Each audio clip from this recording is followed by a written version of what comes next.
Hello everyone, my name is Dr. Gaurav Sharma. I'm a consultant orthopedic surgeon at Sir H.N. Reliance Foundation Hospital, Mumbai. Today, I'm going to talk about platelet rich plasma and its applications in orthopedics. Now firstly, what is platelet? Now our blood cells is composed of a liquid substance which is called as plasma, which carries various solids such as red blood cells, white blood cells and the platelets. Now the platelets are primarily involved in forming blood clots in the human body, and they also help in the healing process by releasing various growth factors. Now what is a platelet rich plasma? The concentration of growth factors in the normal blood platelets is somewhere around 6%, which can increase up to 94% in platelet rich plasma.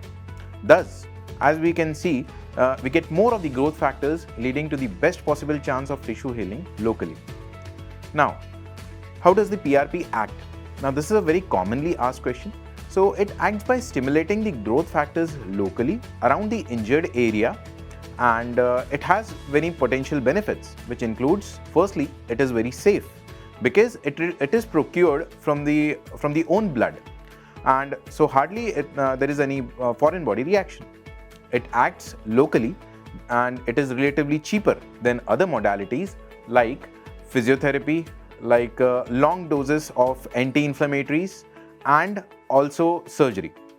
Certainly, there are certain risks which are involved, although minimal, but yes, there are certain risks which are involved by using PRP, which includes pain at the injection site and rarely bleeding or swelling around that particular area locally. Now, are there any alternative therapies available? Well, yes, there are other injections like steroid injections, which can be given locally, just like PRP. There can be oral anti-inflammatory medications which can be given for long duration. There can be physiotherapy or even surgery, which is the last resort for any particular thing. Now, what are the indications for PRP? It is beneficial in various tendon, muscle and even bony pathologic conditions. Firstly, to begin with, shoulder pathologies. It is said to be useful in people with sports-related injuries, ligament sprains, tendinitis, or involving the rotator cuff muscles of the shoulder. For various elbow conditions like tennis elbow, golfer's elbow. For conditions related to the knee joint, which includes ligament injuries or sprain, and early or moderate osteoarthritis of knee joint. It is also helpful in people with foot and ankle pain, specifically people presenting with long-standing duration heel pain. It can also be used as an adjuvant to fracture surgeries. While doing a fracture surgery along with the plate or nail or any augmentation, PRP can be used. Now, what are the pre-procedure workup?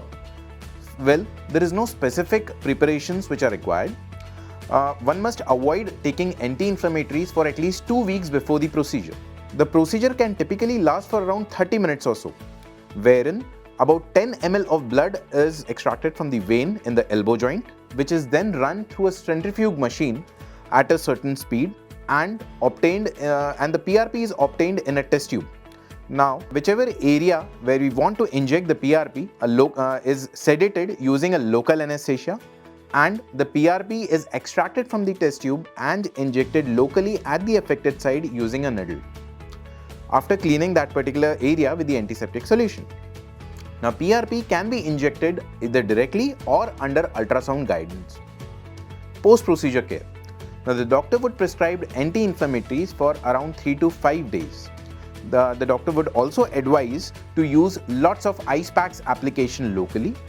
What about the rest period? Well, the rest period is usually minimum after the injection of PRP. How many injections in total? Well, the number of injections depend upon the pathology which is involved. Like, say for example, if there is any tendinitis or tendinosis, which in other way is also called as inflammation of the tendon, usually 1 to 3 injection can suffice based on the recovery. In simple words, if the first injection is helping, then only the second injection is advised at a gap of usually around 2 to 3 weeks. I hope this video was useful in addressing some of your doubts related to PRP or platelet rich plasma injection therapies. If you have any doubts, please comment below or write to us. Thank you. Good day.